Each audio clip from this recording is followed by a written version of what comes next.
سامعین السلام علیکم ورحمۃ اللہ تعالی وبرکاتہ۔ الحمدللہ حمدا طیبا کثیرا کثیرا ما بعد فاعوذ باللہ من الشیطان الرجیم بسم اللہ الرحمن الرحیم الا ان اولیاء اللہ لا خوف علیہم ولا هم يحزنون صدق اللہ مولانا العظیم وبلغنا رسولہ النبی الکریم ونحن على ذلك لمن الشاہدین والشاکرین والحمد للہ رب العالمین۔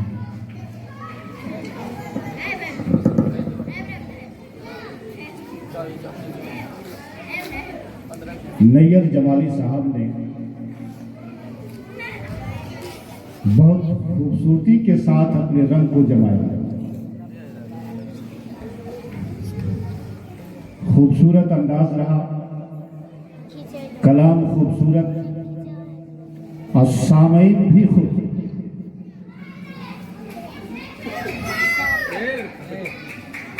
یوں لگ رہا تھا کہ پوری رات میں سماعت کرتا رہوں۔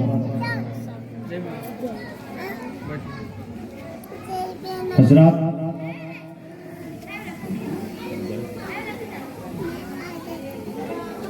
یہ پروگرام جو انعقاد پذیر ہے جناب رئیس صاحب کی والدہ محترمہ کے غالباً 40واں ہے۔ تمامی حضرات سے بڑے ہی ادب و احترام کے ساتھ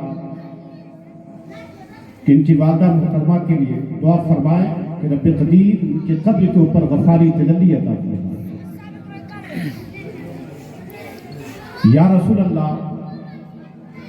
در و دیوار پہ کاغذ رگڑ کے نعت لکھنی ہے، در و دیوار پہ کاغذ رگڑ کر نعت لکھنی ہے، میرے آقا تیری جالی پکڑ کے نعت لکھنی ہے، میرے آقا تیری جالی پکڑ کے نعت لکھنی ہے، اور ابھی تو قدسیوں سے مرحبا کی داد لینی ہے۔ قدسی سمجھنا بہت کیسے ابھی مصرع میئر جمالی صاحب نے پڑھا، میرے خیال میں سب کے سر سے گزر گیا ہوگا کہ ابھی تو قدسیوں سے مرحبا کی داد لینی ہے، یا رسول اللہ ابھی تو نزدیوں سے لڑ جھگڑ کر نعت لکھنی ہے، ابھی تو نزدیوں سے لڑ جھگڑ کر نعت لکھنی ہے۔ بہت خوبصورت اور ایک برنپور کے شاعر بہت کامیاب لکھتے ہیں۔ 4 مصرع کو جب بنگال میں پڑھا تھا، کچھ دیوبندی وہابی کہ خیمے میں زلزلہ آ گیا کہ منزلیں ملتی نہیں، محو سفر ہے آج بھی۔ ابھی انقلابی شعر میں نے نیت جمالی صاحب سے سنا، ذہن میں یہ بات آئی کہ منزلیں ملتی نہیں، محو سفر ہے آج بھی، ہم مصطفیٰ کی عظمتوں سے بے خبر ہے آج بھی، جس کو مسجد سے نکالا تھا میرے سے، جس کو مسجد سے، جس کو آج بھی کچھ پریوار یہاں ہے جو خلط ملط دیوبندیوں سے وہابیوں سے کرنے کو آغاز کر دیا۔ آپ دیکھیں آپ کی ذمہ داری ہے۔ الحمدللہ یہ محلہ بدعقیدگی سے اللہ نے ہمیشہ یہ کرم ہے میرے غوث پاک کا، اس محلے پر، اس آبادی پر، کہ آج تک ایک وہابی دیوبندی یہاں پیدا نہیں ہو سکتا۔ پڑھائی کے نام پر، ٹیوشن کے نام پر جو یہ اس طرح کا ذہنیت جو شخص رکھ رہا ہے، میں اس کے تعلق سے بھی گفتگو کروں گا انشاءاللہ۔ منزلیں ملتی نہیں، محو سفر ہے آج بھی، مصطفیٰ کی عظمتوں سے بے خبر ہے آج بھی۔ دیکھ لیجیے آپ بھی منزلیں دیکھتے ہیں، کبھی اسٹوپ دیکچی لے کے کبھی یہ گاؤں کبھی وہ گاؤں کبھی در بدر، دیکھتے ہیں کہ نہیں دیکھتے؟ تو منزلیں ملتی نہیں، محو سفر ہے آج بھی، ہم مصطفیٰ کی عظمتوں سے بے خبر ہے آج بھی، جس کو مسجد سے نکالا تھا میرے سرکار نے، بوریا بستر وہ باندھے در بدر ہے، بوریا بستر وہ باندھے در بدر ہے آج بھی۔ نعرہ تکبیر، نعرہ رسالت، مسلک اعلیٰ حضرت، جشن غوث الورا،